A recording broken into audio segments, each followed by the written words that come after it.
5 Buddhist truths that redefine good deeds. When we think of doing good, our minds often leap to grand gestures. We picture large charitable donations, significant personal sacrifices, or monumental acts of service. This common view, while noble, can make the path to a better life feel inaccessible, reserved only for those with great wealth or time. It can leave the rest of us wondering how we can possibly make a meaningful difference. But what if this perspective is incomplete?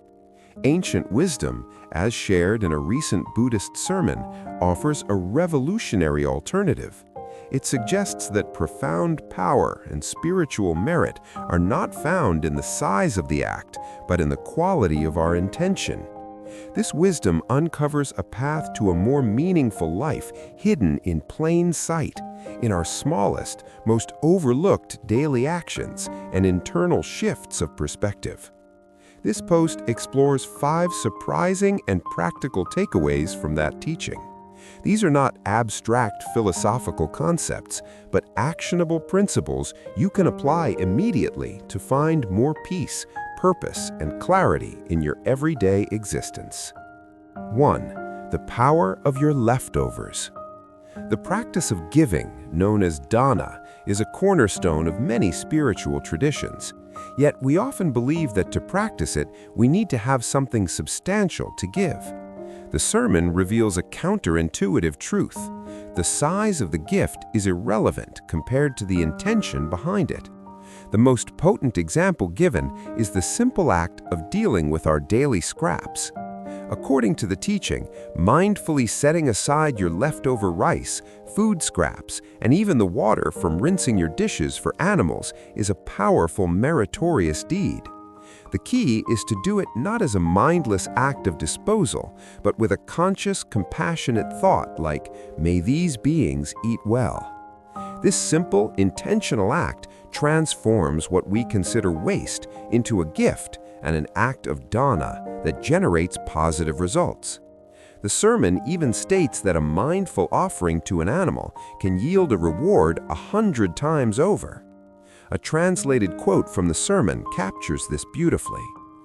Even the leftover rice and curry in your home, even the water used to wash your pot and plates, if you set it aside properly and offer it with the thought, "May the animals eat," it is said you gain merit. It becomes a good deed. If you feed an animal with this intention, the good deed is said to have 100-fold return. This insight is so impactful because it democratizes generosity. It makes the noble act of giving accessible to every single person, every single day, regardless of their financial situation. Your leftovers are no longer just waste, they are an opportunity. 2. The real reason to practice loving kindness. Just as dana is redefined by intention rather than scale, the popular practice of loving kindness is similarly transformed when we understand its true internal purpose. Loving kindness meditation, or metta bhavana, has become popular in the modern world, but often for the wrong reasons.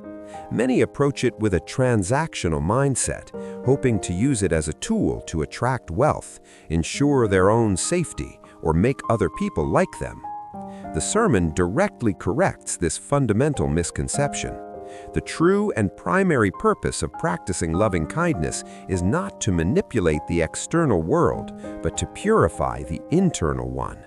Its goal is to remove the poison of hatred, anger, and ill will, dosa, from your own heart. The practice is an internal cleansing designed to stop you from hating, because it is your own anger that causes your suffering and leads to negative outcomes. This powerful translated quote emphasizes the internal focus.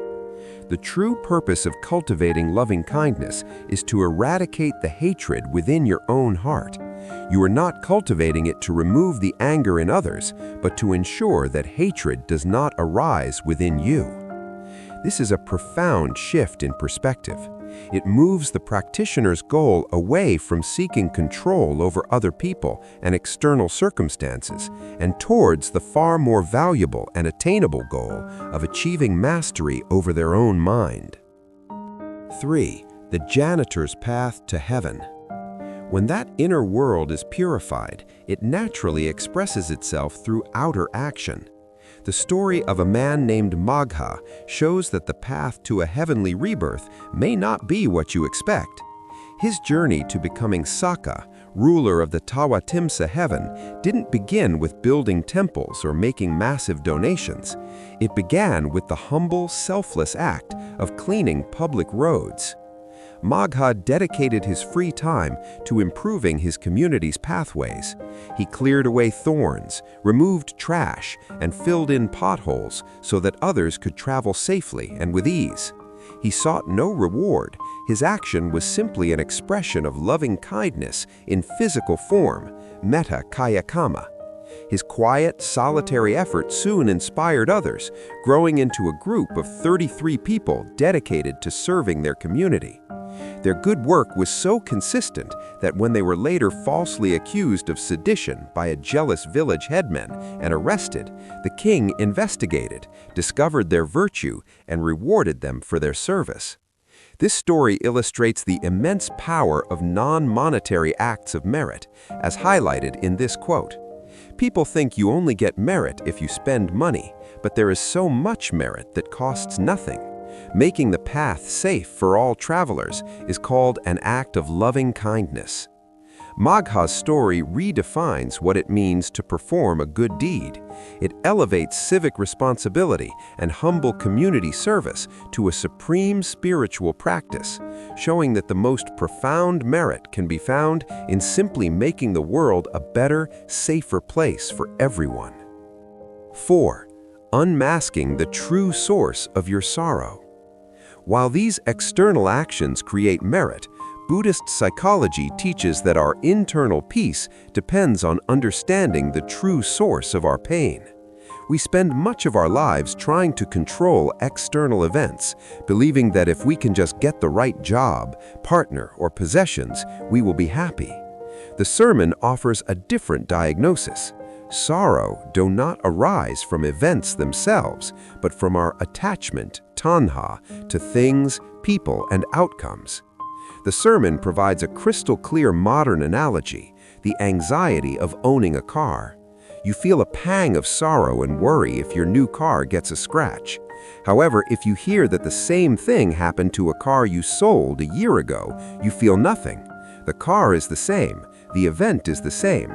The only thing that has changed is your attachment to it. When the attachment is gone, the sorrow cannot arise.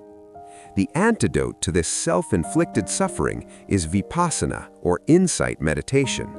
Specifically, it involves the practice of contemplating impermanence and recognizing the undeniable truth that all things, possessions, relationships, and even our own bodies, are transient and will eventually pass away. A direct quote from the teaching makes the link explicit. So who is the culprit behind sorrow? It is attachment. Wherever there is attachment, sorrow arises. If it's not your car, you don't feel sorrow. This makes it clear. This ancient insight is not just philosophy, it is a practical psychological tool.